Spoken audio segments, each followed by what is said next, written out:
ജ്യോതിപകം ജീവദായകം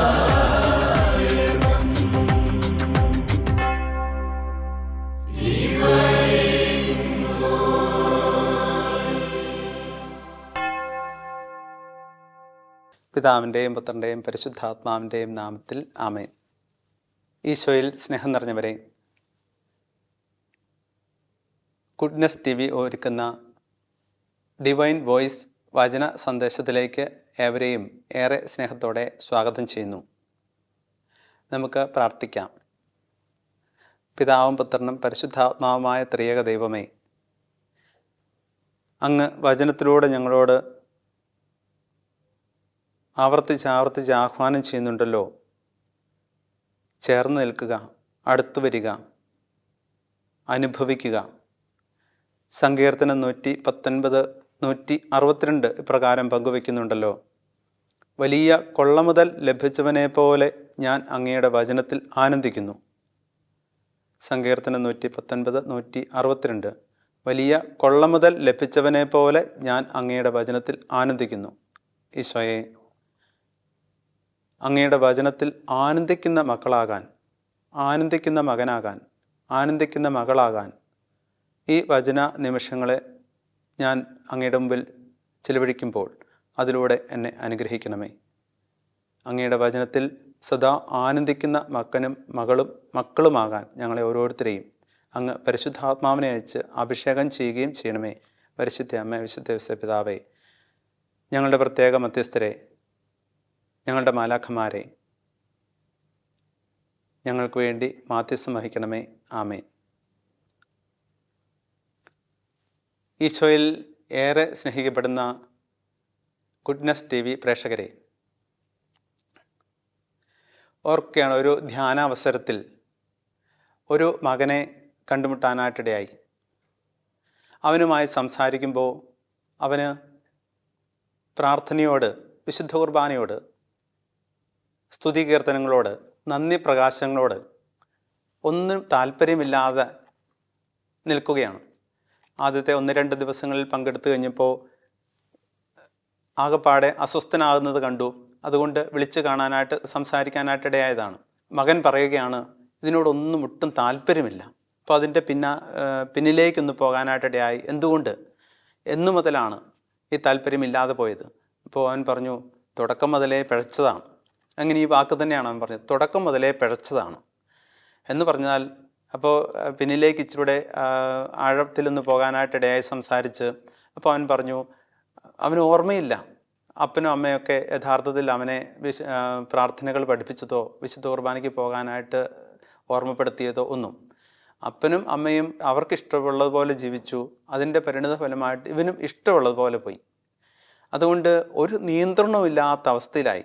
ഇപ്പോൾ സഹോദരങ്ങൾ, അവൻ്റെ കൂടെയുള്ള സഹോദരങ്ങൾ പോലും ഇവനെ മാറ്റി നിർത്തിയിരിക്കുകയാണ്. അവർക്ക് മറ്റ് സാഹചര്യങ്ങളും ചുറ്റുപാടുകളും ഉണ്ട്. അവർ വിവാഹ ജീവിതത്തിലേക്ക് പ്രവേശിച്ച് അങ്ങനെ പോയി. ഇവൻ ഒറ്റപ്പെട്ടു നിൽക്കുന്നവനെ ഇവൻ്റെ കൂട്ടുകാരൊക്കെയാണ് ഈ ധ്യാനത്തിന് പങ്കെടുക്കാനായിട്ട് കൊണ്ടുവന്നത്. അപ്പോൾ ഇവിടെ വന്നു കഴിഞ്ഞപ്പോൾ അവന് ആകെ അസ്വസ്ഥനാണ്. അപ്പോൾ സംസാരിച്ച് കഴിഞ്ഞപ്പോൾ അവൻ പറഞ്ഞു, ബാക്ക്ഗ്രൗണ്ട് ഇല്ല, നല്ലൊരു ബാക്ക്ഗ്രൗണ്ട് ഇല്ലാതെ പോയി. അവൻ യഥാർത്ഥത്തിൽ അവൻ പരിതപിക്കുകയായിരുന്നു. മറ്റു പലരും പ്രാർത്ഥിക്കുന്നത്, നല്ല സ്വരത്തിൽ സ്തുതിക്കുന്നത്, ആരാധിക്കുന്നത്, മഹത്വപ്പെടുത്തുന്നത് കണ്ടു കഴിഞ്ഞപ്പോൾ ഇവന് ഒരു വശത്ത് സങ്കടമുണ്ട്, കരച്ചിലുണ്ട്, ഒരു വശത്ത് ഉള്ളു കരയുന്നുണ്ട്, അതുപോലെ പെടയുന്നുണ്ട്, മനസ്സ് പെടയുന്നുണ്ട്. ഇവർക്കെല്ലാം അങ്ങനെ ഒരുപക്ഷെ നല്ല ബാക്ക്ഗ്രൗണ്ട് ഉള്ളതുകൊണ്ടാണല്ലോ ഇവരൊക്കെ ഇങ്ങനെയെന്ന് അവൻ ചിന്തിച്ചു പോയി. പക്ഷേ ഇവൻ പങ്കുവച്ചതാണ്, എനിക്ക് ബാക്ക്ഗ്രൗണ്ട് ഇല്ലാതെ പോയി. പ്രിയപ്പെട്ടവരെ, ബാക്ക്ഗ്രൗണ്ട് ഇല്ല എങ്കിലും ഉണ്ടാക്കിയെടുക്കേണ്ടത് എങ്ങനെയെന്ന് അച്ഛൻ ഒന്ന് പങ്കുവെച്ചു കൊടുക്കാനായിട്ടിടയായി. ഏതായാലും അതിനുശേഷം ഇതുവരെയും ഈ മകൻ വിശുദ്ധ കുർബാനയിൽ നിന്നും അതുപോലെ സന്ധ്യാപ്രാർത്ഥനയിൽ നിന്നും വചനവായനയിൽ നിന്നും അധികം അകലെയല്ലാതെ ജീവിക്കാനായിട്ട് ശ്രദ്ധിക്കുന്നുണ്ട് എന്നുള്ളൊരു നല്ല കാര്യമായിട്ട് തോന്നുകയാണ്. പ്രിയപ്പെട്ട അച്ഛൻ ഈ ഉദാഹരണം പങ്കുവെച്ചു വന്നത്, കർത്താവ് തൻ്റെ ജീവിതത്തിൽ, പരസ്യ ജീവിതത്തിൽ ഉടനീളം തൻ്റെ മുമ്പിൽ കണ്ടുമുട്ടിയവരെയും തൻ്റെ മുമ്പിൽ കടന്നു വന്നവരെയും എല്ലാം എങ്ങനെ ചേർത്ത് നിർത്താം എന്ന് ചിന്തിച്ചവൻ, അതിനെക്കുറിച്ച് ഓർമ്മ നൽകിയവൻ, അതിനെക്കുറിച്ചുള്ള പരിശീലനം കൊടുത്തവനായിരുന്നു എന്നുള്ളത് നിങ്ങളുമായിട്ടൊന്ന് പങ്കുവയ്ക്കാനായിട്ടാണ് ഈ ഉദാഹരണം നിങ്ങളുടെ മുമ്പിൽ ഈ നിമിഷം പങ്കുവച്ചത്. പ്രിയപ്പെട്ടവരെ, ബാക്ക്ഗ്രൗണ്ട് ഇല്ലാതെ പോയ അവസ്ഥ ഈ മകനെ ഒരുപാട് പാപത്തിലേക്ക് വീഴ്ച്ചു.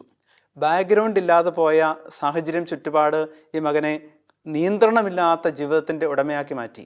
എന്നാൽ ഒരു നല്ല ചുറ്റുപാട് ബാക്ക്ഗ്രൗണ്ട് നമുക്ക് ക്രിയേറ്റ് ചെയ്തെടുക്കാൻ, ഒന്ന് രൂപപ്പെടുത്തിയെടുക്കാനായിട്ട് പറ്റിയാൽ, പ്രിയപ്പെട്ടവരെ, നമ്മളും ഞാനും നിങ്ങളും നമ്മളുമായിട്ട് ബന്ധപ്പെട്ട് നിൽക്കുന്ന ആരാണെങ്കിലും ഒരിക്കലും സന്നിധി വിട്ടു പോവില്ല, സാന്നിധ്യം വിട്ടു പോവില്ല. ഇങ്ങനെ ഒരു നല്ല പശ്ചാത്തലം ഒരുക്കിയെടുക്കാനായിട്ട് ഇനി ഇതുവരെയും എൻ്റെ ജീവിതത്തിൽ സാധിച്ചിട്ടില്ലയോ? സാരമില്ല, നമുക്കിനിയും സാധ്യമായിട്ടുള്ള കാര്യമേ ഉള്ളൂ ഇത്.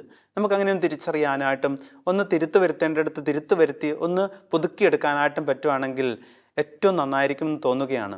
പ്രിയപ്പെട്ടവരെ, അതിനായിട്ട് ഉപകരിക്കുന്ന ഏതാനും കൊച്ചു ചിന്തകൾ വചനത്തിൻ്റെ പശ്ചാത്തലത്തിൽ നിങ്ങളുമായിട്ടൊന്ന് പങ്കുവയ്ക്കാനായിട്ട് നിമിഷങ്ങളിൽ ആഗ്രഹിക്കുകയാണ്. ഒന്നാമതായിട്ട് നമ്മൾ ഈശോയെ കാണുന്നത് കിണറ്റുകരയിൽ നിൽക്കുന്ന ഒരു ഈശോയാണ്. കിണറ്റുകരയിൽ നിൽക്കുന്ന ഒരു കർത്താവിനെ നമ്മൾ കാണുകയാണ്. യോഹന്നാൻ്റെ സുവിശേഷത്തിൻ്റെ പശ്ചാത്തലത്തിലാണ് ഈ ഇന്നത്തെ വചനം അച്ഛന് പങ്കുവയ്ക്കാനായിട്ട് ആഗ്രഹിക്കുക. അതായത് കിണറ്റുകരയിൽ നിൽക്കുന്ന കർത്താവിനെ നമ്മൾ കാണുന്നത് യോഹന്നാൻ്റെ സുവിശേഷത്തിൽ 4-ാമത്തെ അധ്യായത്തിൽ 1 മുതലുള്ള തിരുവചനങ്ങൾ ധ്യാനിക്കുമ്പോൾ അവിടെയാണ്. കിണറ്റുകരയിൽ നിൽക്കുന്ന കർത്താവ്, നമുക്കറിയാം, പശ്ചാത്തലം നമുക്കറിയാം. ഈശോ സിക്കാർ എന്ന പട്ടണത്തിൽ അതിലൂടെ യാത്ര ചെയ്യുന്ന വഴിയിൽ അവിടെ പോയിരുന്ന യാക്കോബിൻ്റെ കിണറിൻ്റെ അടുത്ത് പോയിരിക്കുകയാണ്. അപ്പോഴാണ് സമറിയാക്കാരി സ്ത്രീ ഈശോയുടെ പക്കൽ വരുന്ന കാര്യങ്ങളും കഥകളും എല്ലാം നമുക്കറിയാം. അതുകൊണ്ട് അതിലേക്കൊന്നും കടന്നു പോകാനായിട്ട് ആഗ്രഹിക്കുന്നില്ല. അപ്പോൾ ഈശോയാണ് ആദ്യം അവളുമായിട്ട് സംഭാഷണം ചെയ്യുന്നത്. എനിക്ക് കുടിക്കാൻ വെള്ളം തരിക. അവൾ തിരിച്ച് മറുപടി പറയുന്നുണ്ട്, ഇടപെട്ട് മറുപടി പറയുന്നുണ്ട്, നീ ഒരു സമറിയക്കാരനല്ല, നീ യഹൂദനാണല്ലോ. സമറിയക്കാരും യഹൂദനും തമ്മിൽ യാതൊരു ബന്ധവുമില്ലല്ലോ. ഇതെല്ലാം അവൾ പങ്കുവയ്ക്കുമ്പോൾ അടുത്ത സംഭാഷണമാണ്. ഈശോ അവളെ ജീവജലത്തിൻ്റെ ഉറവയിലേക്ക് നയിക്കുകയാണ്. നേരിട്ട് ജീവജലത്തിൻ്റെ ഉറവയെക്കുറിച്ച് ഉള്ള ഓർമ്മ, പഠനം അവളിൽ ജനിപ്പിക്കുകയാണ്, താല്പര്യം അവളിൽ ജനിപ്പിക്കുകയാണ്. ജീവജലത്തെക്കുറിച്ചുള്ള ആഗ്രഹം, ഇഷ്ടം അവളിൽ ജനിപ്പിക്കാനായിട്ട് ഈശോ ശ്രമിക്കുകയാണ് 2-ാമത്തെ സെൻറ്റൻസിൽ ഈശോ ചെയ്യുന്നത്. അധികം സംഭാഷണത്തിലേക്ക് പോകുന്നതിന് മുമ്പ് തന്നെ അതിലേക്ക് അവളെ കൊണ്ടുവരികയാണ്. അപ്പോൾ അവൾ ഉടനെ അതിന് മറുപടിയായിട്ട് 2-ാമത് ഈശോ പറഞ്ഞ ജീവജലത്തെക്കുറിച്ചുള്ള ഓർമ്മകൾ അവളിൽ ജനിപ്പിക്കുമ്പോൾ അവൾ പങ്കുവയ്ക്കുന്ന മറ്റൊരു കാര്യം ഇതാണ്.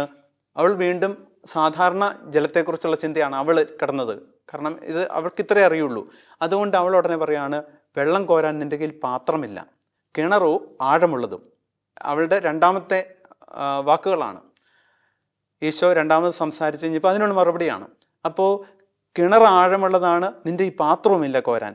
പക്ഷേ ഈശോ അവളിങ്ങനെ പറയുമ്പോൾ ഈശോ അവൾ പറഞ്ഞ് അതിൽ വെച്ച് തന്നെ ഈശോയെ അവളെ ട്രാക്കിലേക്ക് കൊണ്ടുവരാനായിട്ട് ശ്രദ്ധിക്കുകയാണ്. അവൾ പറഞ്ഞു വെച്ചതാണ്, ഒത്തിരി ആഴത്തിൽ നിന്നാണ് ഈ വെള്ളം കോരുന്നത് നിനക്കറിയില്ലേ? അതുപോലെ ഈ വെള്ളം കോരുന്നതിൻ്റെ കഷ്ടപ്പാട് നിനക്കറിയോ? ഈ 2 കാര്യങ്ങളാണ് അവൾ ഒരു പക്ഷേ ഈശോയുടെ മുമ്പിൽ ഒന്ന് എടുത്തിടാനായിട്ട് ആഗ്രഹിച്ചത്. പക്ഷേ അതേ വാക്കുകൾ ഉപയോഗിച്ച് തന്നെ ആഴത്തിൽ അവൾ പറഞ്ഞു, കിണർ ആഴമുള്ളതാണ്. ഈ ആഴം എന്നുള്ളൊരു വാക്കിൻ്റെ അർത്ഥം തന്നെയാണ് ഈശോ അവളുടെ ജീവിതത്തിൻ്റെ മുഴുവൻ കാര്യങ്ങളെയും പുറത്തു കൊണ്ടുവരാനായിട്ട് ഉപയോഗിച്ചത്. പ്രിയപ്പെട്ടവരെയും, നമുക്കറിയാം, തുടർന്നുള്ള സംഭാഷണത്തിലൂടെ കടന്നു പോകുമ്പോൾ നമുക്കും ധ്യാനിച്ചെടുക്കാനായിട്ട് പറ്റുന്ന കാര്യമുള്ളതാണ്. എന്താണ് ഈശോ ചെയ്തത്? എന്താണ്? അവളുടെ പാപത്തിൻ്റെ ആഴം വലുതാണ് എന്നുള്ളത് തിരിച്ചറിയിച്ചു. അവൾ പറഞ്ഞതാണ് കിണർ ആഴമുള്ളതാണെന്ന് പറഞ്ഞത്. യഥാർത്ഥത്തിൽ അവളുടെ ജീവിതം കിടക്കുന്നത് പാപത്തിൻ്റെ ആഴത്തിലാണ്, പാപത്തിൻ്റെ കുഴിയിലാണ്. ഇത്രയും ആഴത്തിൽ നിന്നാണ് വെള്ളം കോരുന്നത് നിനക്കറിഞ്ഞുകൂടെ എന്നൊക്കെയുള്ളതാണ് അവൾ ചോദിച്ചു വരുന്നത്. അപ്പോൾ യഥാർത്ഥത്തിൽ ആ ആഴം എന്നൊരു വാക്ക് തന്നെ എടുത്ത് അവളുടെ ജീവിതത്തെ പിന്നാമ്പുറങ്ങളെ ഒന്ന് ബോധ്യപ്പെടുത്തി കൊടുക്കാനായിട്ട് ഈശോ ശ്രമിക്കുന്നൊരു ചിത്രം നമ്മളവിടെ കാണുകയാണ്. നിൻ്റെ പാപത്തിൻ്റെ ആഴം തിരിച്ചറിയാൻ, അവളുടെ ജീവിതത്തിൽ പാപത്തിലേക്ക് അവളെ അടിമപ്പെടുത്തി പിശാചിൻ്റെ പൈശാചികതയെ തിരിച്ചറിയാൻ, പൈശാചികതയുടെ ആഴം തിരിച്ചറിയാൻ, പ്രലോഭനത്തിൻ്റെ ആഴം വലുതാണ് തിരിച്ചറിയാൻ. അതുപോലെ അവളുടെ ഇപ്പോൾ ആയിരിക്കുന്ന ഒരു പ്രതിസന്ധി ഘട്ടത്തിലാണ്, എന്ത് ചെയ്യണമെന്ന് അറിയത്തില്ലാത്തൊരവസ്ഥയിലാണ്. അപ്പോൾ അവളുടെ പ്രതിസന്ധിയുടെ ആഴം തിരിച്ചറിയാൻ, അതുപോലെ അവളുടെ പ്രശ്നങ്ങൾ, ഒത്തിരി ജീവിത പ്രശ്നങ്ങളിലൂടെ കടന്നു പോകുന്നവളാണിപ്പോൾ അവൾ. അപ്പോൾ പ്രശ്നങ്ങളുടെ ആഴം, അതുപോലെ ബന്ധനത്തിൻ്റെ ആഴം, അതുപോലെ പരാജയത്തിൻ്റെ, നല്ല ജീവിതത്തിൽ പരാജയപ്പെട്ടവളാണ്.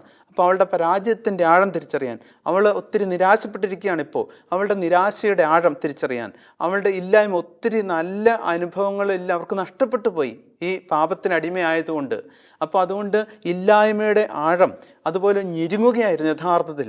നല്ല ജീവിതം ജീവിക്കാൻ സാധിക്കാതെ ഞെരുങ്ങിയിരുന്ന അവളുടെ ഞെരുക്കത്തിൻ്റെ ആഴത്തെക്കുറിച്ച് ഓർമ്മപ്പെടുത്താൻ, അതുപോലെ ഈ സ്വസ്ഥ ജീവിതം നല്ല ജീവിതത്തിന് പകരം അവൾ മോശമായ ജീവിതം നയിച്ചവളാണ്, അതുകൊണ്ട് തഴക്ക ദോഷത്തിൻ്റെ ആഴം തിരിച്ചറിയാൻ, അതുപോലെ അവളെ ഈ തിന്മ പരീക്ഷിച്ചുകൊണ്ടിരിക്കുകയാണ്, ഈ പരീക്ഷണങ്ങളുടെ ആഴം തിരിച്ചറിയാനായിട്ട് ഈശോ ഓർമ്മപ്പെടുത്തുകയാണ് യഥാർത്ഥത്തിൽ തുടർന്നുള്ള സംഭാഷണത്തിലൂടെ.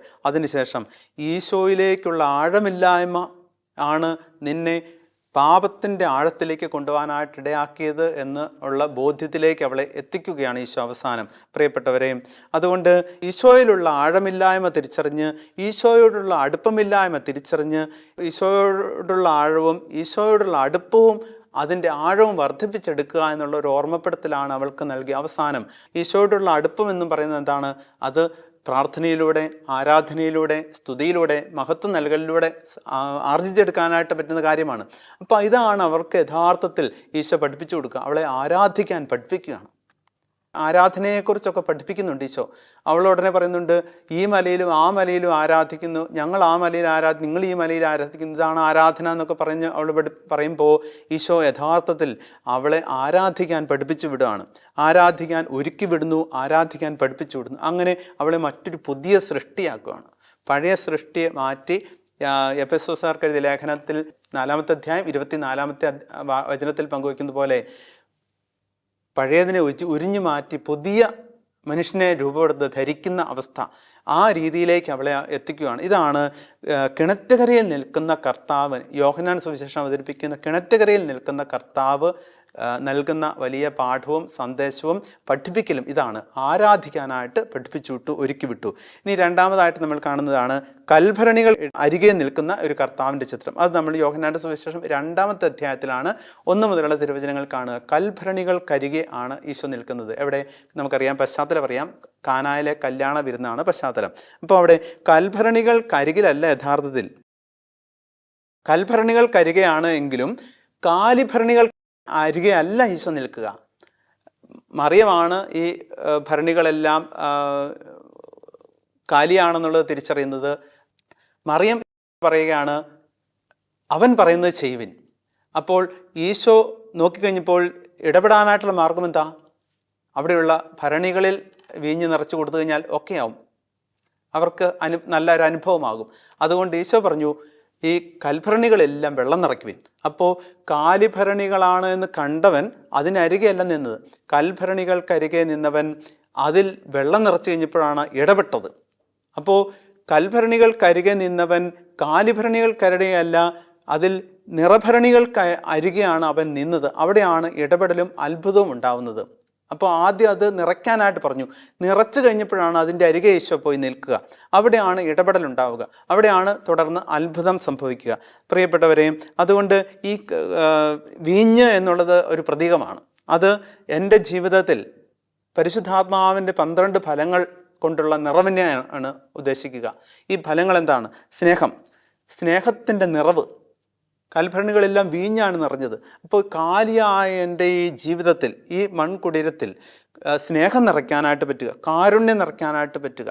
കാരുണ്യത്തിൻ്റെ വീഞ്ഞ്, സ്നേഹത്തിൻ്റെ വീഞ്ഞ്, അതുപോലെ സമാധാനത്തിൻ്റെ വീഞ്ഞ്, സംതൃപ്തിയുടെ വീഞ്ഞ്, നന്മയുടെ വീഞ്ഞ്, അറിവിൻ്റെ, കഴിവിൻ്റെ വീഞ്ഞ് നിറയ്ക്കാൻ, ആരോഗ്യം, സമ്പത്ത്, ഇതെല്ലാം നന്മയ്ക്ക് മറ്റുള്ളവർക്ക് വേണ്ടി പകരാൻ പറ്റുന്ന രീതിയിൽ നിറവുള്ളതാക്കി തീർക്കാനായിട്ടുള്ള ഓർമ്മപ്പെടുത്തലാണ് യഥാർത്ഥത്തിൽ ഈ ഉദാഹരണത്തിലൂടെ ഈശോ പങ്കുവയ്ക്കുന്ന മറ്റൊരു വശം. ഇത് മറ്റൊരു ആംഗിളാണ്. മറ്റൊരു ആംഗിളിൽ നമ്മൾ ധ്യാനിക്കുകയാണ്, ചിന്തിക്കുകയാണ്. അപ്പോൾ എൻ്റെ കൽഭരണികൾ, ജീവിതമാകുന്ന കൽഭരണിയെ സ്നേഹം ഉള്ള വീഞ്ഞുകൊണ്ട് നിറയ്ക്കാനായിട്ട് പറ്റുക എന്നുള്ളൊരു പ്രധാനപ്പെട്ട കാര്യമാണ്.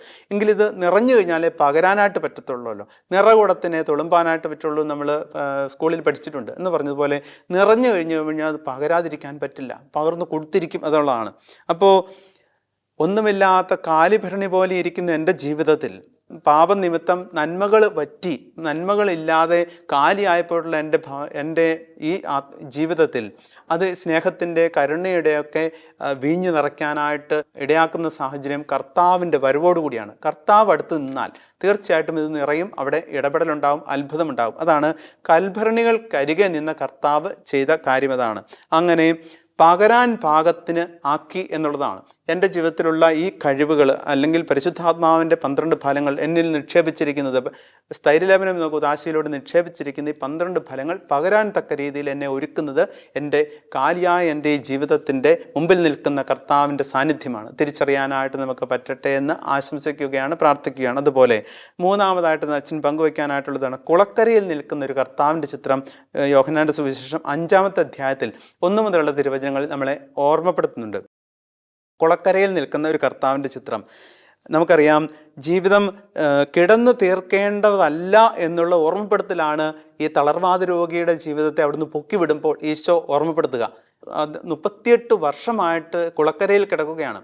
അപ്പോൾ ഇനി നല്ല ജീവിതം കഴിഞ്ഞു എങ്കിൽ പോലും ശിഷ്ടജീവിതം ഇനി കിടന്നു തീർക്കേണ്ടവനല്ല. ശിഷ്ടജീവിതം ഈ കുളക്കരയിൽ കിടന്നു തീർക്കേണ്ടവനല്ല എന്ന് തിരിച്ചറിഞ്ഞ കർത്താവ് ശിഷ്ടഭാഗം നന്മയ്ക്ക് ഉപയോഗിക്കാൻ തക്ക രീതിയിൽ അവനെ ഉയർത്തിവിടുകയാണ്. പ്രിയപ്പെട്ടവരെയും, അതുകൊണ്ട് അവൻ പറയുന്നുണ്ട്, ഇറക്കാൻ ആരുമില്ലാത്തതുകൊണ്ടാണ് ഇറങ്ങാൻ പറ്റാതെ പോയത് എന്ന് പങ്കുവെക്കുന്നുണ്ട്. അപ്പോൾ രക്ഷയുടെ ഈ കുളത്തിനരികിലേക്ക്, സൗഖ്യത്തിൻ്റെ ഈ കുളത്തിനരികിലേക്ക്, അല്ലെങ്കിൽ കുളത്തിലേക്ക്, സമാധാനത്തിൻ്റെ ഈ കുളത്തിലേക്ക്, കാരുണ്യത്തിൻ്റെ ഈ കുളത്തിലേക്ക് ഇറങ്ങാനായിട്ടുള്ള ഓർമ്മപ്പെടുത്തൽ സദാ കർത്താവ് എൻ്റെ ജീവിതത്തിന് മുമ്പ് നൽകുന്നുണ്ട്. എന്താണ്? സ്നേഹത്തിൻ്റെ കുളം എന്ന് പറയുന്നത് വിശുദ്ധ കുർബാനയാണ്. കാരുണ്യത്തിൻ്റെ കുളം എന്ന് പറയുന്നത് വിശുദ്ധ കുർബാനയാണ്. സാഹോദര്യത്തിൻ്റെ കുളം എന്ന് പറയുന്നത് വിശുദ്ധ കുർബാനയാണ്.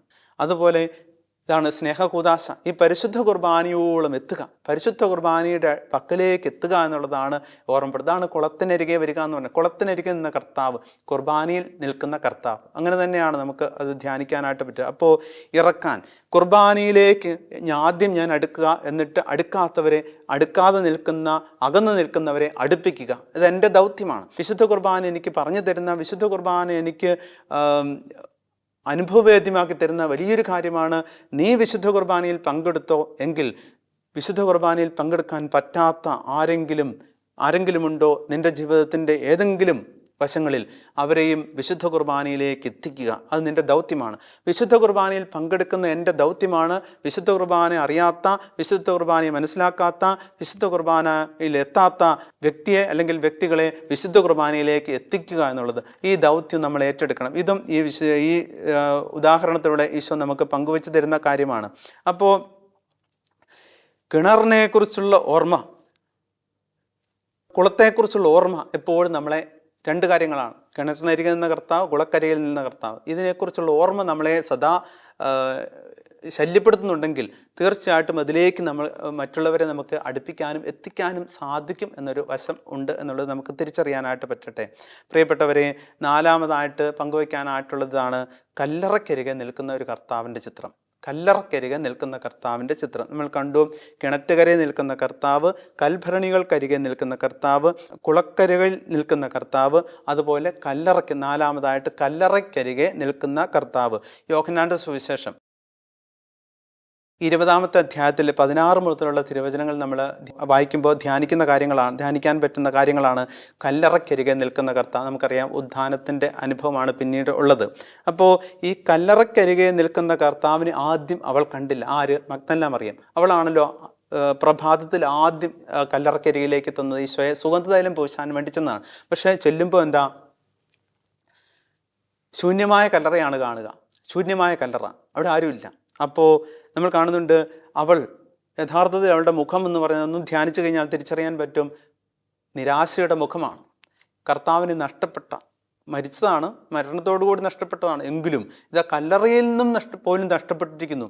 അപ്പോൾ നിരാശ ഒരു വശത്ത്, നഷ്ടബോധം മറ്റൊരു വശത്ത്. ഇനിയും എന്താ, തിരികെ കിട്ടുമോ എന്നുള്ള ആശങ്ക കാണാനില്ല. ഇനി ആരെങ്കിലും എടുത്തുകൊണ്ട് പോയെങ്കിൽ ഇനി തിരികെ കിട്ടുമോ എന്നുള്ളതിൻ്റെ ആശങ്കയുണ്ട്, അസ്വസ്ഥതയുണ്ട്. ഇങ്ങനെ 3-4 കാര്യങ്ങളിൽ കുടുങ്ങിക്കിടക്കുന്ന ഒരു മറിയത്തിൻ്റെ ചിത്രമാണ് നമ്മളവിടെ കാണുക, കല്ലറയ്ക്ക് മുന്നിൽ കാണുക. പക്ഷേ പിന്നിൽ കർത്താവുണ്ട് എന്നുള്ള കാര്യം അവൾ കണ്ടില്ല. നമുക്ക് വചനം വായിക്കുമ്പോൾ ഏതായാലും നമുക്ക് കാണാനായിട്ട് സാധിക്കും, എനിക്കും നിങ്ങൾക്കും കാണാനായിട്ട് സാധിക്കുന്നുണ്ടല്ലോ. അപ്പോൾ ഈശോ നഷ്ടമായ അവസ്ഥയാണ് എന്ന് പറഞ്ഞാൽ ചിന്തയിലുണ്ടായിരുന്നു, പക്ഷേ യഥാർത്ഥത്തിൽ അവരുടെ ജീവിതത്തിന് ഇല്ല. അതുപോലെ പാപം വഴി ഈശോ നഷ്ടമായെങ്കിൽ ആ ഈശോയെ തിരികെ കൊണ്ടുവരാനായിട്ടുള്ള ഒരു സാധ്യതകളും സാഹചര്യങ്ങളും ഒരുക്കിയെടുക്കാനായിട്ടുള്ള ഓർമ്മപ്പെടുത്തലാണ് ഈ കല്ലറക്കരികിൽ നിൽക്കുന്ന കർത്താവ് നമുക്ക് നൽകുന്ന ചിത്രം. അതായത് പിന്നിൽ കർത്താവുണ്ട്. പാപം വഴി ഈശോ എൻ്റെ മുന്നിൽ നിന്നും എനിക്ക് നഷ്ടപ്പെട്ടു. യഥാർത്ഥത്തിൽ മറിയത്തിൻ്റെ ജീവിതത്തിൽ അതൊരു ഉദാഹരണമാണ്, പ്രതീകമാണ്. അപ്പോൾ യഥാർത്ഥത്തിൽ പാപം എൻ്റെ ജീവിതത്തെ കർത്താവിൻ്റെ സാന്നിധ്യത്തിൽ നിന്നും അകറ്റി നിർത്തിയേക്കുവാം, ഇല്ലെങ്കിൽ എനിക്ക് കർത്താവിനെ കാണാൻ സാധിക്കുന്നില്ലാത്ത അവസ്ഥയിലേക്ക് എന്നെ എത്തിച്ചു നിർത്തി. എൻ്റെ ജീവിതത്തിലെ പാപ സാഹചര്യങ്ങൾ, ചുറ്റുപാടുകൾ, തഴക്കദോഷങ്ങൾ, ബന്ധനങ്ങൾ ഇതെല്ലാം അകറ്റി നിർത്തി. അപ്പോൾ കർത്താവ് എനിക്ക് നഷ്ടമായി എങ്കിൽ അവനെ നഷ്ടപ്പെട്ടതിനെ തിരികെ പിടിക്കുക എന്നുള്ളത് പ്രധാനപ്പെട്ട കാര്യമാണ്. അപ്പോൾ അവിടെ 2 ചോദ്യങ്ങളാണ് ദൂതന്മാർ ചോദിക്കുന്നുണ്ട്. എന്തിനാ നീ കരയുന്നത്? ആരെയാ നീ അന്വേഷിക്കുന്നത്? പ്രിയപ്പെട്ടവരെ, അറിഞ്ഞും അറിയാതെയും പാപം ചെയ്ത് ഈശോയെ ഞാനും നിങ്ങളുമൊക്കെ ജീവിതത്തിൽ നഷ്ടപ്പെടുത്തി കഴിഞ്ഞാലും കർത്താവ് എന്നിൽ നിന്ന് അകന്നു പോകുന്നതിന് എനിക്ക് നഷ്ടപ്പെട്ടു, പക്ഷേ കർത്താവിൻ്റെ പിന്നിലുണ്ട്. അവൻ പിന്നിൽ നിന്നും എന്നോട് ചോദിക്കുന്ന സ്വരമാണ്, ആരെയാ അന്വേഷിക്കുന്നത്? എന്തിനാ കരയുന്നത് എന്ന് പറഞ്ഞാൽ പാപബോധം ഉണ്ടാകുന്ന വ്യക്തി ഉണ്ടാകാനായിട്ടുള്ള സാധ്യത ഒരുക്കി തരികയാണ് കർത്താവ് പിന്നിൽ നിന്നും. എന്തിനാ നീ കരയുന്നത്? ആരെയാ നീ അന്വേഷിക്കുന്നത്? പാപം വഴി എൻ്റെ കർത്താവിനെ എനിക്ക് നഷ്ടപ്പെട്ടു, എൻ്റെ കുറ്റബോധം വഴി ഞാൻ കരയുകയാണ്. അപ്പോൾ അതിൽ നിന്നും പിന്തിരിയാൻ, തിരികെ കർത്താവിനെ തിരിച്ചെടുക്കാനായിട്ട് എത്തത്തക്ക രീതിയിൽ ഞാൻ ഒരുങ്ങുക എന്നുള്ളതാണ്, ഓർമ്മപ്പെടുത്തുകയാണ്. അപ്പോൾ ഇതാണ് പാപസങ്കീർത്തനത്തിലേക്ക് നമ്മളെ നയിക്കുക എന്നുള്ളതാണ് പിന്നിൽ നിൽക്കുന്ന കർത്താവ് നമ്മളോട് ചോദിക്കുന്ന ചോദ്യത്തിൻ്റെ ഉത്തരമതാണ്, അർത്ഥമതാണ്. അപ്പോൾ ഇതാണ് എന്തിനാണ് ദൂതനാണ് മഗ്ദലന മറിയത്തിനോട് ചോദിച്ചത്, എന്തിനാ കരയുന്നത്? അതുപോലെ ആരെയാണ് അന്വേഷിക്കുന്നത്? ഇതാണ് നഷ്ടപ്പെട്ടു പോയവനെ തിരികെ കൊണ്ടുവരാനായിട്ടുള്ള സാധ്യതകളെ മുന്നിലെടുത്ത് വയ്ക്കുകയാണ്. അപ്പോൾ പാപം വഴി എൻ്റെ ജീവിതത്തിൽ, നിങ്ങളുടെ ജീവിതത്തിൽ, ആരുടെയെങ്കിലും ജീവിതത്തിൽ അങ്ങനെ ഈശോ നഷ്ടപ്പെട്ടിട്ടുണ്ടെങ്കിൽ നമുക്ക് ഈ 2 ചോദ്യങ്ങളാൽ മഗ്ദലന മറിയത്തിനോട് ചോദിച്ച ചോദ്യങ്ങളാണ് അതുവഴി തിരികെ ഈശോയുടെ പക്കലേക്ക് വരാനായിട്ടുള്ള സാധ്യത ഒരുക്കുകയാണ്. അതുകൊണ്ട് കല്ലറ ശൂന്യമെങ്കിലും അരികെ അവനുണ്ടെന്നുള്ള തിരിച്ചറിവിൽ വളരാനായിട്ട് നമുക്ക് സാധിക്കട്ടെ. 5-മതായി കടൽക്കരയിൽ നിൽക്കുന്ന ഒരു കർത്താവിനെ നമ്മൾ കാണുകയാണ്. അത് യോഹന്നാന്റെ സുവിശേഷം 21-ാമത്തെ അധ്യായത്തിൽ 1 മുതലുള്ള തിരുവചനങ്ങൾ ധ്യാനിക്കുമ്പോൾ നമ്മൾ കാണുന്നതാണ്. കർത്താവ് കടൽക്കരയിൽ നിൽക്കുന്നുണ്ട്, പക്ഷേ കടലിലുള്ളവരുടെ അവസ്ഥ എന്താ? മുമ്പ് പറഞ്ഞതുപോലെ മഗ്ദലന മറിയത്തിന് പറ്റിയതുപോലെ അസ്വസ്ഥമായ ജീവിതമാണ് എന്ന് പറഞ്ഞാൽ അവരുടെ മാനസികാവസ്ഥ, അവരുടെ മനസ്സിൻ്റെ നൊമ്പരം, അതുപോലെ നഷ്ടബോധം, നിരാശ, ശൂന്യത, പരാജയം, മടുപ്പ്, അസ്വസ്ഥത, അസമാധാനം, ഇത്രയും കാര്യങ്ങളാൽ ആവരണം ചെയ്യപ്പെട്ടിരുന്ന ശിഷ്യന്മാരാണ്. അപ്പോൾ യഥാർത്ഥത്തിൽ അവർ വിശന്ന് വലഞ്ഞിട്ടുണ്ട്. വള്ളത്തിൽ മീൻ പിടിക്കാനായിട്ട് പോയി കഴിഞ്ഞ് പഴയ ജീവിതത്തിലേക്ക് പോയി മീൻ പിടിക്കാനായിട്ട് രാത്രി മുഴുവൻ അധ്വാനിച്ചിട്ട് ഒന്നും കിട്ടാതെ വന്നു കഴിഞ്ഞപ്പോൾ വിശപ്പിന് മുമ്പിൽ നിൽക്കുമ്പോഴാണ് കർത്താവിൻ്റെ കടൽക്കരയിൽ നിന്നുള്ള വിളി വരിക. കടൽക്കരയിൽ നിന്ന് കർത്താവിൻ്റെ വിളി കേട്ടുകഴിഞ്ഞപ്പോൾ യഥാർത്ഥത്തിൽ ദൗത്യം മറന്നിറങ്ങിയവർ തിരികെ ദൗത്യത്തിലേക്ക് ചിന്തിക്കുകയാണ്, കടന്നു വരികയാണ്. ദൗത്യമറന്ന ശിഷ്യരെ തേടി ആണ് കടൽക്കരയിൽ യഥാർത്ഥത്തിൽ കർത്താവ് നിന്നത്. അപ്പോൾ എൻ്റെ ജീവിതത്തിൽ കർത്താവിന് എന്നെ വിളിച്ചു വിട്ടിരിക്കുന്ന ദൗത്യം മറന്ന് ഞാൻ ജീവിച്ചാൽ, പ്രിയപ്പെട്ടവരെ, ഇന്നും എൻ്റെ ജീവിതത്തിൻ്റെ കരയിൽ കർത്താവ് നിന്നെന്നെ ആ ദൗത്യത്തിലേക്ക് എന്നെ തിരികെ വിളിക്കുന്നുണ്ട് എന്നുള്ള ചിന്ത എന്നിലെ നിക്ഷേപിക്കുകയാണ് ഈ വചനത്തിലൂടെ. പ്രിയപ്പെട്ടവരെ, ആദ്യമായിട്ട് ശിഷ്യരെ കണ്ട അതേ ഇടത്താണ് അവസാനത്തിലും ഇതാ ഈശോ വന്ന് നിൽക്കുന്നത്. ആദ്യമായിട്ട് കടൽക്കരയിൽ വെച്ചാണ് ഈശോ ശിഷ്യരെ കണ്ടത്, അവരെ വിളിച്ചത്. അതേ സ്ഥലത്ത് വെച്ച് തന്നെയാണ് വീണ്ടും അവസാനത്തിലും 3 വർഷത്തിന് ശേഷവും ഈശോ വീണ്ടും അവരെ ദൗത്യത്തിലേക്ക് നയിക്കുന്നത്, അവസാനത്തിലും നിൽക്കുന്ന. കാരണം ഇത്രനാൾ അവർ തോണി തുഴഞ്ഞിട്ടും ആദ്യം വിളിച്ചെടുത്ത് തന്നെയാണ് ഇപ്പോഴും നിൽക്കുക. 3 വർഷം മുമ്പ് വിളിച്ച കടലിൽ തന്നെയാണ്, അവൻ അവിടെ തീരത്തുനിന്നാണ് അവരെ ആദ്യം വിളിച്ചത്. അവിടെ തന്നെയാണ് തുഴഞ്ഞുകൊണ്ടിരുന്നത്, എങ്ങും പോകാനായിട്ട് പറ്റിയില്ല പ്രിയപ്പെട്ടവരെ. അപ്പോൾ അതുകൊണ്ട് 3 വർഷം തുഴഞ്ഞിട്ടും തീരം വിട്ടിരുന്നില്ല. ആ തീരത്ത് വെച്ചാണ് ഈശോ വീണ്ടും തിരികെ വിളിക്കുക. അത് വീണ്ടും സങ്കടത്തിരകളിലായിരുന്ന അവരെ സന്തോഷത്തിൻ്റെ തിര അനുഭവത്തിലേക്ക് കൊണ്ടുവരാനായിട്ട് അവരെ ചേർത്ത് വിളിക്കുകയാണ്. അപ്പോൾ വിശപ്പില്ലാത്തപ്പോഴും വേട്ട ചെയ്യുന്നത് ആരാണ്? മനുഷ്യർ മാത്രമേ ഉള്ളൂ. ഒരു മൃഗങ്ങളും വേട്ടയാടില്ല. വിശപ്പിൻ്റെ അവസരത്തിൽ മാത്രമേ വേട്ടയാടും, പക്ഷെ മനുഷ്യൻ മാത്രം വിശപ്പില്ലേലും വേട്ടയാടും. അപ്പോൾ ഇങ്ങനത്തെ ഒരു അവസ്ഥയിലാണ് ശിഷ്യന്മാരും അന്നായിരുന്നത്. പക്ഷേ അവരെ തിരികെ വിളിക്കുകയാണ്. തിരികെ വിളിച്ച് വീണ്ടും ദൗത്യം ഏൽപ്പിച്ച് നമ്മൾ കണ്ടുവന്നതാണ് 4-5 സ്ഥലങ്ങളിൽ ഉള്ള ഈശോയുടെ ചിത്രം. ഒന്ന്, യോഹന്നാന്റെ സുവിശേഷം 4 നമ്മൾ കാണുന്ന കിണറ്റുകരയിൽ നിൽക്കുന്ന കർത്താവ്. 2, യോഹന്നാന്റെ സുവിശേഷം 2-ാമത്തെ അധ്യായത്തിൽ കൽഭരണികൾക്കരികെ നിൽക്കുന്ന കർത്താവ്. 3, യോഹന്നാന്റെ സുവിശേഷം 5-ാമത്തെ അധ്യായം കുളക്കരയിൽ നിൽക്കുന്ന കർത്താവ്. 4, യോഹന്നാന്റെ സുവിശേഷം 20-ാമത്തെ അധ്യായത്തിൽ കല്ലറക്കരികെ നിൽക്കുന്ന കർത്താവ്. 5, യോഹന്നാന്റെ സുവിശേഷം 21-ാമത്തെ അധ്യായത്തിൽ കടൽക്കരയിൽ നിൽക്കുന്ന കർത്താവ്. ഈ 5 സ്ഥലങ്ങളിൽ നിൽക്കുന്ന കർത്താവ് യഥാർത്ഥത്തിൽ അവനിലേക്ക് നമ്മളെ അടുപ്പിക്കാൻ വേണ്ടി ശ്രമിക്കുകയാണ്. ആ സാഹചര്യത്തിൽ വന്നവരെല്ലാം അവനിലേക്ക് അടുപ്പിക്കാൻ വേണ്ടി, ദൈവവുമായിട്ടുള്ള ബന്ധം അഭേദ്യമായി സൂക്ഷിക്കാൻ വേണ്ടി, അടുപ്പിക്കാൻ വേണ്ടി ശ്രമിക്കുന്ന ഈശോയാണ് നമ്മൾ കാണുക. ഇന്ന് ഈ വചനം ധ്യാനിക്കുന്ന എന്നെയും നിങ്ങളെയും അവനിലേക്ക് കൂടുതൽ അടുത്തു വരാൻ, അടുപ്പിക്കാൻ വേണ്ടി ശ്രമിക്കുകയാണ്. നമുക്ക് ഈശോയുടെ വിളിക്ക്, ഈശോ നമുക്ക് നൽകുന്ന ഈ വചനത്തിന് ജീവിതം കൊണ്ട് ഉത്തരം നൽകാനായിട്ട് സാധിക്കട്ടെ. പരിശുദ്ധാത്മാവിൻ്റെ വലിയ പ്രചോദനം നമുക്ക് ഓരോരുത്തർക്കും പരിശുദ്ധ കുർബാനയിലൂടെ ഈശോ വാങ്ങിച്ചു തന്ന് ഈ ഈശോയിലേക്ക് അടുക്കാനായിട്ട് ഇടയാക്കട്ടെ എന്ന് പ്രത്യേകമായിട്ട് പ്രാർത്ഥിക്കുന്നു. പിതാവിൻ്റെയും പുത്രൻ്റെയും പരിശുദ്ധാത്മാവിൻ്റെയും നാമത്തിൽ ആമേൻ.